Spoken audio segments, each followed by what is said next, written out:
여러분 반갑습니다. 반도체 오빠 천혜자입니다. 퇴근 시간일 것 같아요. 퇴근 시간 무렵이고 이제 저녁 시간 이제 돌아왔어요. 식사 시간 돌아왔으니까 맛있게 드시고 또 즐거운 또 저녁의 시간을 보내셔야 하지 않겠습니까? 이제 햇볕이 조금씩 보이는 것 같아요. 그동안 비가 너무 많이 와가지고 상당히 힘들었는데 이제 햇빛이 들어오니까 조금 살 것 같네요. 좀 눅눅했고 찝찝했는데 역시 햇볕 없이는 안 되는 것 같아요. 사람은 좀 뜨겁더라도 햇볕이 있어야 돼요. 지금 오늘 재밌는 이야기들이 많고 아주 특이한 소식들도 있고 그래요. 보니까 그 에코프로에 관련된 이야기들이 좀 많이 나오네요. 에코프로 상당하죠. 좀 보면은 16년 만에 이제 황제주가 됐습니다. 이런 이야기도 있더라고. 쫄보는 나가라. 폭탄 돌리기는 이미 시작됐다. 그런 이야기도 있고. 야, 근데 과연 이렇게 오르는 게 정상인가 하는 생각도 듭니다. 그 기업의 그 매출과 영업이익 등을 봤을 때, 이 주가가 이렇게 뭐 미친 듯이 오르는 게 10배씩 오르는 게 과연 이게 맞는 건지 하는 생각이 드네요. 하여튼 여러분 신중하게 잘 보시고 투자하셨으면 좋겠습니다. 하여튼 상당한 그런 상승력을 좀 보여주고 있어요. 에코프로가 이제 16년 만에 이제 황제주 돌파에 따른 왕관의 이제 무게감을 느끼고 있습니다. 느끼고 있는데 개인 투자자들 사이에 눈치 싸움이 아주 치열해요. 지금 상당히 치열합니다.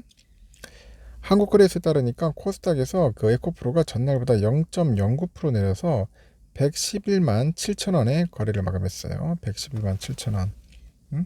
111만 7천 원 거래했는데 에코프로 BM은 전날보다 10.7% 정도 올라가지고 36만 천 원에 장을 마쳤습니다.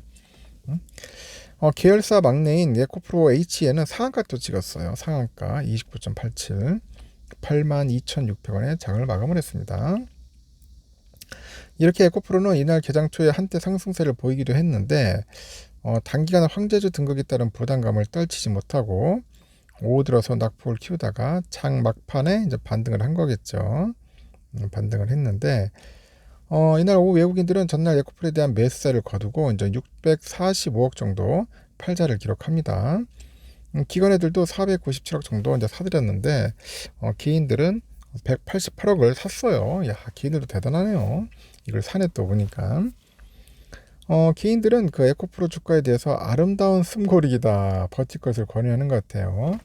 야, 개미가 개미들한테 권유를 한다. 오를 만큼 올랐다. 조용히 매도 버튼을 누르는 측으로 양분이 되는 것 같습니다. 이날 보니까 그 에코프로 관련 온라인 게시판에서 보니까 한 투자자가 내일 급등을 위한 휴게소다. 전날 10% 넘게 올랐는데 추가 상승하는 게 더 이상하다, 더 이상하다. 추가 매수를 오래할 시점이라는 글을 이제 올렸습니다. 다만 반대 세력도 만만치 않아요. 한 투자자가 그 파티를 할 때에는 모두가 즐겁지만은 그 파티 값은 누군가가 내야 한다. 내야 한다. 누군가 내야겠죠. 당연히. 이제 폭탄 돌기가 시작됐다. 이제 그런 이야기를 합니다. 폭탄 돌리기. 일각에서도 전날 외국인 투자들의 매수가 숏 스퀴즈 때문이라는 분석이 있는데, 숏 스퀴즈는 그 주가 하락을 예상을 해가지고 주식을 빌려서 판 공매도 투자자가 주가가 상승할 경우 더 큰 손실을 막기 위해서 해당 종목을 사는 거래 방식을 의미를 합니다. 해당 주가에 대해서 증권가에서도 쉽게 전망하지 못해요. 지금 2차전지 섹터주가 상승이 이어지다 보니 에코프로 주가 역시 상승을 이어갈 것이다. 예상과 기업 대비 주가가 지나치게 고평가되어 있다. 결국 떨어질 수밖에 없다. 그런 의견도 있어요, 여러분. 16년 만에 황제주 등극에도 에코프로에 대한 증권가 리포트는 지난 4월에서 5월이죠. 그 5월에 그 리포트가 하나 있어요. 보니까 그 김현수 하나증권연구원, 그 장정훈 삼성증권연구원의 분석이 마지막이었다. 그렇게 보시면 됩니다.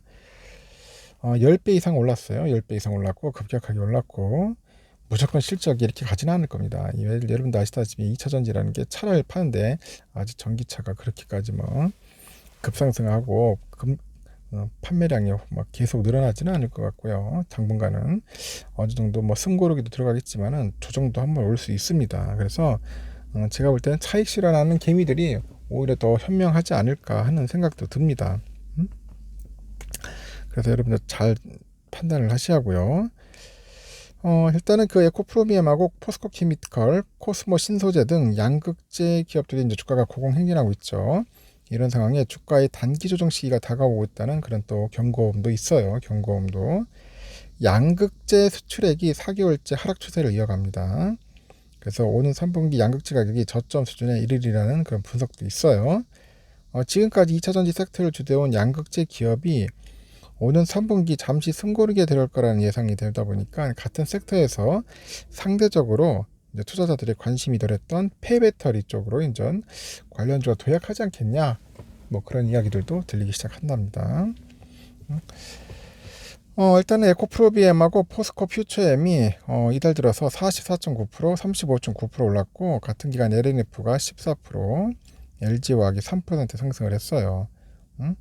국내 대표 양극재 제조사인데 양극재 업계 후발주자인 그 중견기업 코스모 신소재도 8% 넘게 올랐고요.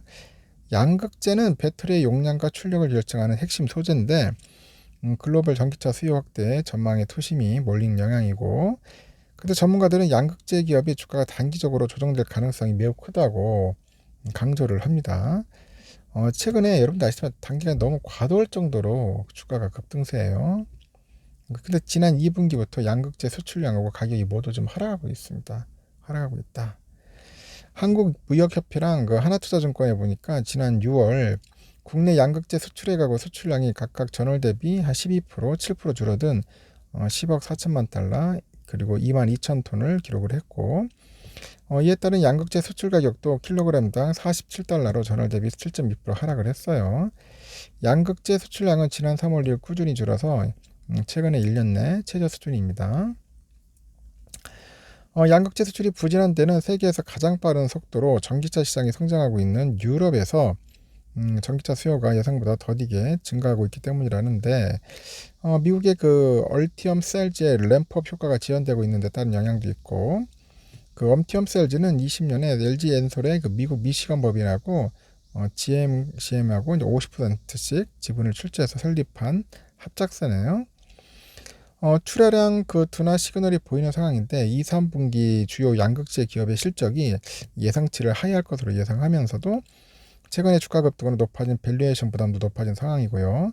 오는 3분기 양극재 수출 가격이 지난 분기보다 15에서 20% 정도 추가적으로 하락하며 가격 저점을 형성할 것으로 봅니다.